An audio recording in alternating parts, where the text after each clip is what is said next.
بسم اللہ الرحمن الرحیم۔ السلام علیکم عزیز طالبات۔ آج ہم نے اپنے مضمون شجر کاری کی اہمیت و افادیت کے بقیہ نصف حصے کا مطالعہ کرنا ہے۔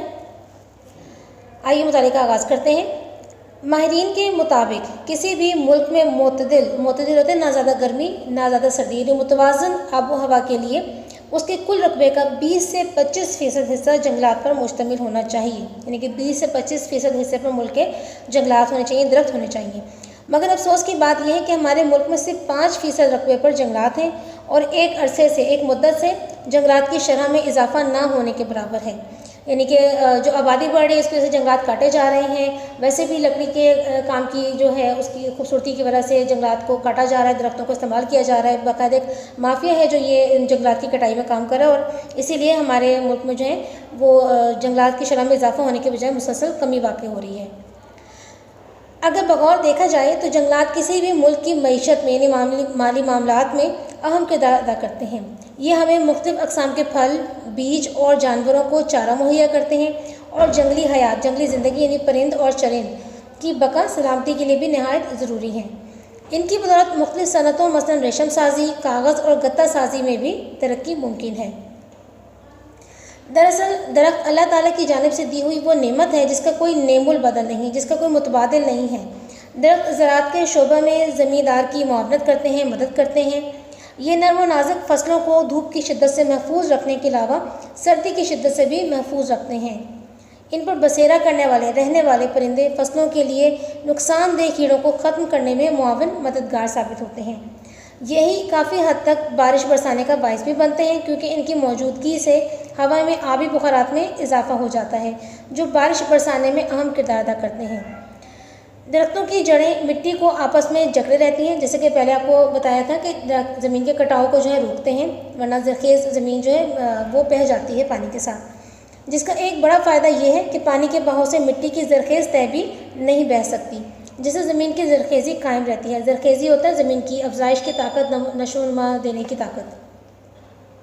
اگر جنگلات نہ ہوں تو دریا اپنے ساتھ ریت اور مٹی کی بڑی مقدار بہا کر لے جاتے ہیں، جس سے ہمارے ڈیم اور مصنوعی جھیلیں بھر جاتی ہیں، اور زراعت و صنعت کے لیے کم پانی ذخیرہ ہوتا ہے۔ آپ نے اکثر سنا ہوگا کہ پنجاب میں پھل صفائی کا کام شروع ہو گیا۔ وہ یہی ہوتا ہے کہ جب دریا جو ہے وہ زرخیز مٹی کو بہا کر لاتے ہیں تو وہ نہروں میں نیچے پانی کی سطح پر جم جاتی ہیں زمین پہ، اور جب مٹی کی تعداد زیادہ ہو جاتی ہے تو ظاہر سی بات ہے نہروں میں اور باقی ٹیوب ویل وغیرہ تک پانی کم مقدار میں پہنچتا ہے، تو اس لیے بار بار جو ہے وہ 2-3 بار جو ہے وہ نہروں کی صفائی کرنی پڑتی ہے۔ لیکن اس سے بچت کا طریقہ یہ ہے کہ آپ زیادہ سے زیادہ درخت لگائیں تاکہ درخت جو ہیں وہ اس مٹی کو پکڑے رکھیں،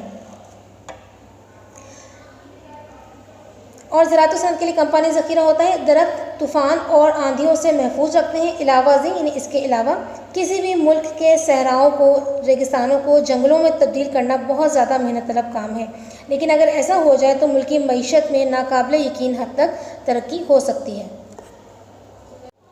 ابتدا میں آغاز میں انسان غاروں میں رہتا تھا۔ اللہ تعالیٰ نے اس میں تجسس کا، تلاش کا، کھوج کا مادہ رکھا ہے، اس لیے وہ بہتر سے بہتر کی تلاش میں آگے بڑھتا رہا۔ پہلے وہ پتوں سے اپنا بدن ڈھانپتا تھا، یعنی چھپاتا تھا، پھر کپڑوں سے اپنا بدن ڈھانپنا شروع کیا، چھپانا شروع کیا، اور انسان نے نئی نئی چیزیں ایجاد کی، بنائیں۔ انسان نے اپنی زندگی میں بہت سی سہولیات پیدا کر لی اور اپنی بڑھتی ہوئی ضروریات کو پورا کرنے کے لیے کارخانے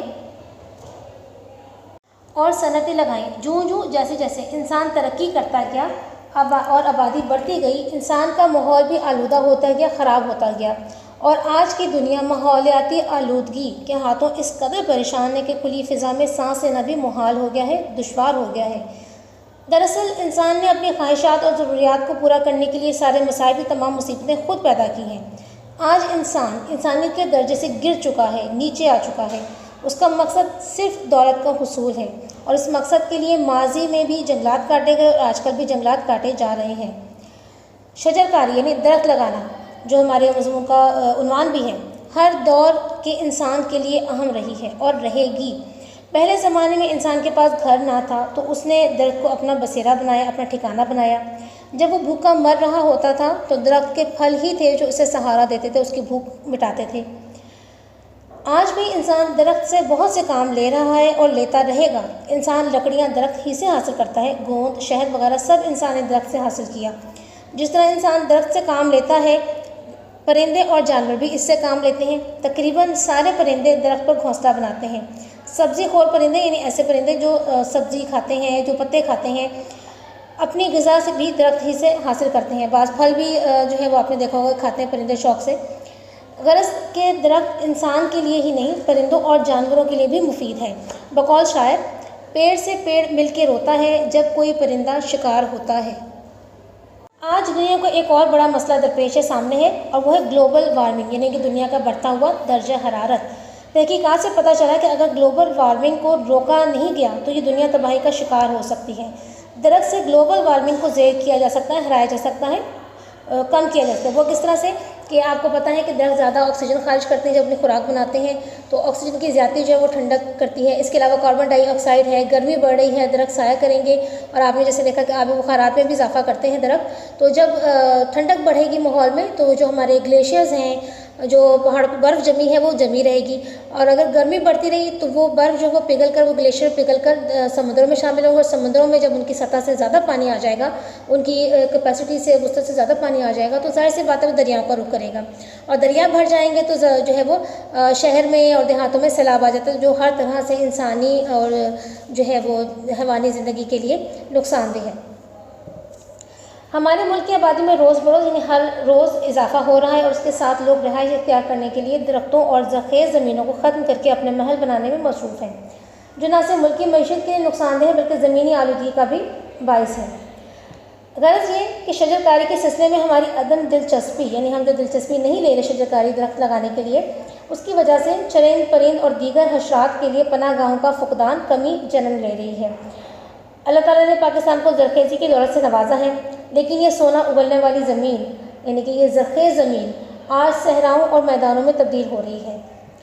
حکومت پاکستان جنگلات کے رقبے میں اضافے کے لیے کوششیں کر رہی ہے اور ہر سال بہت سے اقدامات کرتی ہے، مگر ضرورت اس امر کی ہے، اس بات کی ہے کہ درختوں کے غیر ضروری کٹاؤ پر مکمل پابندی لگائی جائے۔ سال میں کم از کم 2 بار سرکاری سطح پر شجر کاری کی مہم چلائی جائے، درخت لگانے کی مہم چلائی جائے، اور اس کے علاوہ مختلف اقسام کے بیج درآمد کر کے دوسرے ملکوں سے منگوا کر پودوں کی نرسری اگا کر عوام کو فراہم کی جائے تاکہ لوگوں میں درخت اگانے کا رجحان پیدا ہو سکے۔ چنانچہ حکومت کے ان اقدامات سے جنگلات کے زیر کاشت رقبے میں بہتری کی توقع امید کی جا سکتی ہے، لیکن شجر کاری مہم کو زیادہ مؤثر اثر انداز بنانے کے لیے اس کا دائرہ کار اسکولوں، کالجوں اور یونیورسٹیوں کی سطح تک بھی بڑھانا چاہیے، یعنی کہ طالب علموں میں بھی یہ شعور اجاگر ہونا چاہیے کہ درخت ہمارے لیے کس قدر اہم ہے اور درخت لگانا بھی کس قدر اہم ہے۔ درختوں کی چوری روکنے کے لیے سخت قانون سازی بھی کافی مددگار ثابت ہو سکتی ہے۔ تو اسٹوڈنٹس، یہ تھا ہمارا بقیہ نصف حصہ مضمون شجر کاری کی اہمیت و افادیت کا۔ اس مضمون کے علاوہ جو ہے آپ کی قواعد و انشاء میں بھی یہ مضمون موجود ہے، وہاں سے بھی آپ جو ہے کچھ تفصیلات لے سکتے ہیں کہ کس طرح سے وہ آکسیجن بنانے میں مددگار ہیں۔ اس کے علاوہ قرآن کی کچھ آیات کے ترجمے ہیں اس میں مزید، اور احادیث کے تراجم ہیں، وہ بھی آپ وہاں سے بھی مدد لے سکتے ہیں، وہ بھی لکھیں گے تو آپ کی مضمون کی مجموعی شکل و صورت جو ہے وہ بہترین ہو جائے گی۔ اس کے ساتھ ہی ہم اجازت چاہتے ہیں، اگلے سبق کے ساتھ دوبارہ حاضر ہوں گے۔ اللہ حافظ۔